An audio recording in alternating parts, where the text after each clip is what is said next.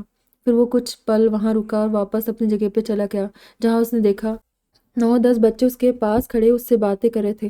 وہ ابھی ان کی باتوں کے جواب کافی ہنس کر دے رہا تھا۔ پریڈ شروع ہونے میں ابھی کچھ وقت تھا، اس لیے وہ ایلسی کو وہیں چھوڑ کر سردی لگنے کے بعد کافی پینے کے خیال سے کافی شاپ آ گئی۔ کافی کا پیپر کپ لیے وہ شاپ سے باہر آئی تو اس نے دیکھا ایک آئس کریم کے اسٹال کے سامنے آپ انہی بچوں کے ساتھ کھڑا انہیں آئس کریم لے کر دے رہا تھا۔ یہ دیکھ اس کی طرف آ گئی۔ دیکھو اب تم لوگ ضد کر کے آئس کریم تو کھا رہے ہو، اگر بیمار پڑ گئے تو مس مارتھا مجھے ہی ڈانٹے گی۔ آپ بچوں کو کہہ رہا تھا، آپ کی جگہ ہم ڈانٹ کھا لیں گے، ڈونٹ وری۔ ان بچوں میں سے سب سے چھوٹے نظر آتے بچے نے سنجیدگی سے کہا، اچھا، اور ڈانٹ کے بعد تم رونا شروع کرو گے، مجھے پھر تمہیں ایک اور آئس کریم کھلانی پڑے گی۔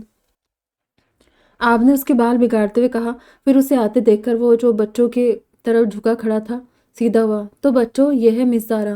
آپ نے اس کا تعارف کروایا، جس پر سب بچوں نے ہاتھ ہلا کر اسے ہائے کہا اور ایک ایک کر کے اپنا نام بتایا۔ وہ کچھ دیر کھڑی ان کی باتیں سن کر ہنستی رہی۔ چلو بچوں، پریڈ شروع ہونے والی ہے، جارج نے آ کر کہا تو بچے پرجوش سے اس کے ساتھ چل دیے اور دونوں بھی آہستہ آہستہ قدم اٹھاتے ان کے پیچھے چل دیے۔ یہ بچے؟ زارا نے سوالیہ نظروں سے دیکھتے پوچھا۔ میری کالونی میں ایک بوڑھی خاتون رہتی ہے، مارتھا آنٹی تنہا رہتی ہے، ان کے اپنے سب بچے ویل سیٹلڈ ہیں، الگ الگ رہتے ہیں۔ انہوں نے اپنی اور ان بچوں کی تنہائی دور کرنے کے لیے انہیں اپنے پاس رکھ لیا۔ بچوں کو سرپرست مل گیا اور آنٹی کو گھر کی رونق، بلکہ میرے گھر میں بھی اکثر اپنا گھر سمجھ کر روز کچھ نہ کچھ توڑ کر جاتے ہیں، بہت شرارتی ہے سب۔ بات کے اختتام پہ وہ ہنسا اور بچوں کا آرام سے کھڑے ہونے کا اشارہ کیا۔ زارا اس کا یہ نیا روپ دیکھ کر بڑی خوشگوار سی حیرت میں تھی۔ وہ بات بات پہ ہنس رہا تھا، باتیں کر رہا تھا، بچوں کی شرارتوں میں ان کا ساتھ دے رہا تھا۔ پھر پریڈ شروع ہو گئی۔ آغاز مکی ماؤس اور منی کے کاسٹیوم پہنے لوگوں سے ہوا۔ بچوں نے انہیں دیکھتے ہی شور ڈال دیا۔ پھر سات بونے، سنو وائٹ، پرنس، سب آتے گئے اور لوگوں میں جوش بڑھتا گیا۔ پریڈ کے اختتام تک ایلسی ڈھیروں تصویریں لے کر کیمرے بھر چکی تھی۔ سنڈریلا، وہ اور ایلسی پریڈ کے اختتام پر واپس گھر جانے کے لیے گیٹ سے باہر نکلنے والی تھی جب کسی نے اس کے فراک کو پیچھے سے کھینچا اور آواز دی۔ اس نے پیچھے دیکھا۔ وہ آپ کے ساتھ آئے بچوں میں سے سب سے چھوٹا بچہ تھا، جو اس کے فراک کا ایک کونا پکڑے اپنی بڑی بڑی نیلی آنکھیں کھولے سر اٹھائے سے دیکھ رہا تھا۔ میں سنڈریلا نہیں ہوں، وہ تو اندر ہے، اس نے جھک کر اس کے گال سہلاتے کہا۔ پر آپ بھیا کہہ رہے تھے ریئل سنڈریلا آپ ہی ہو۔ وہ اندر جو تھی وہ نکلی تھی۔ بچے کی بات پر اس نے پیچھے سے آتے آپ کو حیرت سے دیکھا۔ وہ دراصل سنڈریلا سے ملنا چاہتا تھا، پر وہ والی سنڈریلا تو اپنے گھر چلی گئی، تو میں نے سوچا اسے مشرقی سنڈریلا سے ملوا دوں، کیونکہ سنڈریلا سے ملے بغیر یہاں سے جانے والا نہیں۔ آپ نے اپنی بات کی وضاحت کی اور بچے کی طرف متوجہ ہوا، جو تب سے زارا کے ساتھ ایسے کھڑا تھا جیسے پرنس چارمنگ ہو۔ تو لٹل پرنس، آپ مجھ سے یعنی سنڈریلا سے کیوں ملنا چاہتے تھے؟ زارا نے اس سے پوچھا۔ کیونکہ میں فیری ٹیلز پہ یقین رکھتا ہوں، بچے نے بڑی بے نیازی سے جواب دیا، جسے سن کر آپ ہنس دیا، جبکہ زارا اور ایلسی حیرت سے بچے کو دیکھ رہی تھی۔ سنڈریلا، آپ کے جادوئی جوتے کدھر ہیں؟ آپ کے بچوں کی نظر اس کے جوتوں پہ پڑی تو اس نے بے ساختہ پوچھا۔ وہ تھوڑے سے خراب ہو گئے تھے، اسی لیے مرمت کے لیے بھجوائے ہیں، زارا نے اس کے سے انداز میں بتایا اور اپنی ہنسی روکی۔ پھر بچے کو بائے بول کر وہ دونوں گیٹ سے باہر آ گئی۔ ان کو لینے ممی نے گاڑی بھیج دی تھی۔ 2-3 دن شدید برف باری کے سبب وہ گھر سے نہیں نکل پائی۔ پھر چوتھے دن اسے ایلسی کے ہاتھوں ایک چٹ ملی، ساتھ ایک مکی ماؤس والا نیکلیس تھا جو کہ ڈزنی لینڈ سے ملتا تھا۔ اس نے چٹ کھولی، لکھا تھا، سنڈریلا، کیا تمہیں سرپرائز پسند ہے؟ اگر ہاں تو 1 گھنٹے بعد پارک میں آ جانا، آب خور۔ ہینڈ پہ بریکٹ میں لکھا۔ آب خور دیکھ کر وہ پورے دل سے مسکرا دی۔ اس نے اس کا نام جان کر خود کلامی میں اسے یہ لقب دیا تھا، جو کہ اس نے تب سن لیا تھا، پر اس پہ کوئی ری ایکٹ نہیں دیا تھا۔ ٹھیک 1 گھنٹے بعد وہ پارک میں داخل ہو رہی تھی۔ ابھی وہ کچھ قدم چلی تھی کہ کسی نے اس کے ہاتھ میں زبردستی ایک کاغذ پکڑا اور بھاگ گیا۔ اس نے وہ کاغذ کھولا، وہ ایک میپ تھا، پارک کا میپ، ساتھ ایک پیلے رنگ کی چٹ بھی چسپا تھی جس پہ لکھا تھا والٹ ڈزنی اور مکی ماؤس کا مجسمہ۔ اس نے یہ جگہ نقشے میں سے تلاش کی اور وہاں پہنچی۔ اب وہ مجسمے کے سامنے نصب بینچ پہ بیٹھی سانس بحال کر رہی تھی کہ مکی ماؤس کے حلیے میں ایک آدمی اس کے پاس آیا اور ہاتھ ہلا کر اسے اپنی طرف متوجہ کیا، پھر اسے اس مجسمے کے بارے میں تفصیلاً بتاتا رہا۔ 10-15 منٹ بعد جب وہ جانے لگا تو اس نے اسے ایک چٹ تھمائی جس پہ ایک اور جگہ کا نام لکھا ہوا تھا۔ جب وہ نقشے کی مدد سے وہاں پہنچی تو اسنو وائٹ بنی لڑکی اسے وہاں ملی جس نے اسے اس جگہ کے متعلق بتایا۔ ایسے اسے چٹس ملتی رہی اور وہ مختلف جگہ پہ جا کر اس انوکھے طریقے کے وزٹ پہ حیران اور خوش ہوتی رہی۔ پھر جب وہ گھوم کر کافی تھک گئی تو ایک بینچ پہ بیٹھ گئی۔ پھر اس نے سوچا اب اسے کوئی چٹ نہیں ملی کہ کسی نے اس کے جھکے سر کے سامنے ایک اور چٹ کر دی۔ یہ چٹ باقیوں سے مختلف تھی، باقی سب پیلے رنگ کی تھی جبکہ یہ سفید تھی اور لانے والا فارمل سولیے میں تھا، پر چہرے پہ ایک سنہری چھوٹے چھوٹے پروں والا ماسک لگا رکھا تھا جو اس کا آدھا چہرہ اور آنکھیں ڈھانپے ہوئے تھا۔ اس نے چٹ کھولی جس پہ لکھا تھا، جو جگہ تم نے ابھی دیکھی وہ ہر روز کئی لوگ دیکھتے ہیں، پر کیا میں تمہیں ایک ایسی جگہ کے بارے میں نہ بتاؤں جہاں آج تک کوئی نہیں جا سکا؟ تو سنو، وہ جگہ میرا دل ہے، پر ایک مسئلہ ہے، وہاں تمہیں بغیر نقشے کے جانا پڑے گا، پر میرا وعدہ ہے میں تمہیں وہاں گم نہیں ہونے دوں گا۔ تو بتاؤ، کیا تم وہاں جانا چاہو گی؟ ایک دم دنیا کا سارا شور تھم گیا تھا، ہر اٹھتا قدم رک گیا ہو، جیسے ہر راہ، ہر انسان، ہر دل، پوری کائنات جیسے ایک نقطے پہ ساکت ہو گئی تھی۔ بس چٹ پہ لکھے لفظ تھے جو ہر جگہ چھا گئے تھے، آسمان پہ اڑتے دکھائی دے رہے تھے یا زمین پہ چلتے، جو بھی تھا۔ دل ایک پل کو ساکت ہوا، پھر یہ جمود ٹوٹا تھا تو اس نے ارد گرد دیکھا، سب کچھ پہلے جیسا تھا۔ پھر بدلا کیا تھا؟ شاید دل، ہاں یقیناً وہی بدلا تھا۔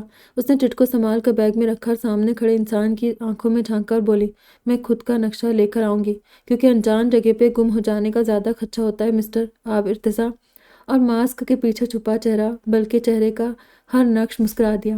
پھر اس نے چہرے پر سے ماسک اتارا اور زارا کو ایک اور چٹ پکڑائی۔ اوہ ناٹ اگین، آج سب باتیں بولے بغیر ہی کرنی ہیں، اس نے یہ کہہ کر چٹ کھولی جس پر لکھا تھا، یور مے پیز ڈیز مارولس۔ اس نے چٹ اس کے سامنے لہرا کر سوالی نظروں سے اسے دیکھا۔ اس کا مطلب ہے تم میری ونڈرلینڈ ہو زارا؟ اس نے دونوں بازو پھیلا کر پورے پارک کی طرف اشارہ کرتے ہوئے کہا، جس پہ سامنے کھڑی پورا اعتماد سی لڑکی کے چہرے پہ پہلی بار شفق پھیلی۔ ان کے پیروں کے نیچے نقش چھوڑتی پگھلتی برف نے یہ منظر دیکھا اور مسکرا دی۔ جب وہ گھر آئی تو ایک خواب کی سی کیفیت میں تھی، ہنسی تو ہونٹوں سے جدا نہیں ہو رہی تھی اور پاؤں تو جیسے زمین پہ نہیں آسمان پہ رکھ رہی تھی۔ محبت شاید ہمارے گرد ایک ست رنگی حالہ بنا دیتی ہے، جس کے کچھ رنگ چہرے پہ پھیل جاتے ہیں تو کچھ رنگ لوگوں کو اپنی طرف متوجہ کر کے کہتے ہیں کہ دیکھو، کائنات کا سب سے حسین معجزہ ہمارے ساتھ ہو چکا ہے۔ شاید اسی لیے کھانے کی ٹیبل پہ مس گل نے بھی کچھ نیا پن دیکھ لیا تھا اپنی بیٹی کے چہرے پہ، جو ان کی باتوں کے جواب ہاں ہوں میں دے کر بس مسکرائے جا رہی تھی۔ زارا، کیا بات ہے، تمہارا چہرہ اتنا سرخ کیوں ہو رہا ہے؟ سردی تو نہیں لگ گئی؟ مشرقی ماؤں کی طرح ان کا دھیان بھی سب سے پہلے اس کی طبیعت کی طرف گیا۔ ارے نہیں ممی، میں ٹھیک ہوں، اس نے بمشکل اپنے چہرے کے تاثرات نارمل رکھتے ہوئے کہا۔ میم، مجھے لگتا ہے اسے سردی نہیں، کچھ اور لگا ہے۔ یہ ایسی تھی، بوتیک سے واپس جانے سے پہلے مس گل سے ضرور مل کر جاتی تھی، چاہے وہ بوتیک میں ہو یا گھر میں۔ میرا تو پتہ نہیں، پر تمہیں ضرور میرے ہاتھ میں پکڑا چمچ لگ جائے گا، زارا نے فوراً جواب دیا، پھر ہنس دی، بلکہ ہنستی ہی چلی گئی، جس پر مس گل اور ایلسی اسے حیرت سے دیکھتی رہی۔ پھر وہ جب اچھی طرح ہنس چکی تو پانی پی کر سانس تھوڑا بحال کیا۔ سوری، مجھے ایک جوک یاد آ گیا تھا، زارا نے اٹھتے وقت کہا اور اپنے روم میں بھاگ گئی۔ پیچھے وہ دونوں اس کے عجیب و غریب رویے کا سوچتی رہی، پر جب یہ سلسلہ اگلے دن بھی جاری رہا تو ایلسی نے اسے پاس بٹھا کر پوچھ ہی لیا، تمہیں کون سا زمینی خزانہ مل گیا ہے جو ہنسی چہرے سے جدا ہی نہیں ہو رہی؟ وہ دونوں یوں ہی چہل قدمی کرتے گھر سے قریبی پارک میں آئی تھی۔ زمینی خزانہ نہیں، آسمانی خزانہ ملا ہے، زارا نے اپنی ہوڈی کی پاکٹس میں دونوں ہاتھ ڈالتے بے نیازی سے کہا۔ اچھا، تو پھر اس آسمانی خزانے میں سے تھوڑا مجھے بھی دے دو تاکہ میں تھوڑا امیر ہو جاؤں۔ ایلسی نے بھی اس کے انداز میں اپنی ہوڈی کو جھٹکا۔ نہیں، وہ خزانہ بانٹنے کے لیے نہیں ہے ایلسی، اس نے صاف انکار کیا اور وہاں سے گھر کی جانب چل دی۔ اب ایلسی کو صحیح معنوں میں تشویش نے گھیرا۔ آتش دان کے گرد پڑے صوفوں پر وہ تینوں جینی کی بنائی کافی سے لطف اندوز ہو رہے تھے، بلکہ لطف اندوز تو بس آپ ہو رہا تھا، وہ دونوں میاں بیوی تو اسے گھورنے میں مصروف تھے، جس کا آب ارتضیٰ پر کوئی اثر ہوتا نظر نہیں آ رہا تھا۔ ویسے مجھے نہیں پتا تھا کہ تم اتنے میسنے ہو، جا کر کسی لڑکی کو پرپوز کرائے اور ہمیں اب بتا رہے ہو۔ جینی کو اس بات کا بہت افسوس تھا، تو کیا پورا پیرس اکٹھا کر کے لے جاتا اپنے ساتھ؟ آب نے تسلی سے کافی ختم کر کے مگ ٹیبل پہ رکھ کر پوچھا۔ پورا پیرس نہیں، کم سے کم پیرس کے ان دو رہائشوں کو تو لے کر جاتے تاکہ ہم بھی دیکھتے ہمارا یہ عدم بیزار سا دوست محبت میں پڑ کر کیسا لگتا ہے۔ اب کی بار کب سے خاموش بیٹھا جارج بولا، تو اب دیکھ لو، اس محبت میں مبتلا شخص کو تمہارے سامنے ہی بیٹھا ہے۔ اس نے کھڑے ہو کر سر کو ذرا سا خم دیتے ہوئے کہا، ویسے لگ تو بے حد ہینڈسم رہے ہو، اور تمہارے دانت